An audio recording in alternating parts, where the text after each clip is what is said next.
Emilia Meeling Marigold Ice Unitista. Mitäs täällä nyt tapahtuu? Joo, no me ollaan Pirkkalan jäähallissa ja meillä on täällä tämmöiset MM-kuvaukset, mainoskuvaukset meneillään. Ja täällä on 3 joukkueesta luistelijoita tullut paikalle, eli Marigoldeista ja Uniceista ja Rocketesista. Ja nyt on vähän meikkausta ja kohta mennään tonne jäälle ottaa vähän kuvia.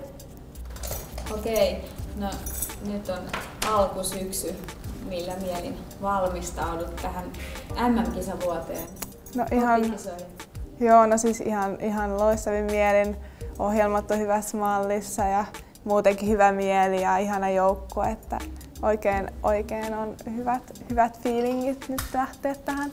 Okei. No mitäs tähän kaikkea muuta luulet, että liittyy tähän MM-kisavuoteen erilaista kuin normaalin kauteen? No toivottavasti nyt ainakin vähän enemmän näkyvyyttä niin kuin televisiossa ja muutenkin. Ja, niin, no en mä oikeastaan muuta osaa tähän nyt. Kaikkea tällaista. Joo. Ja muuta. Niin, no siis tää on ihan loistava tilaisuus, mahtavaa päästä tällaiseen. No hyvä, kohta mennään ottaa kuva. Joo. Kiitos.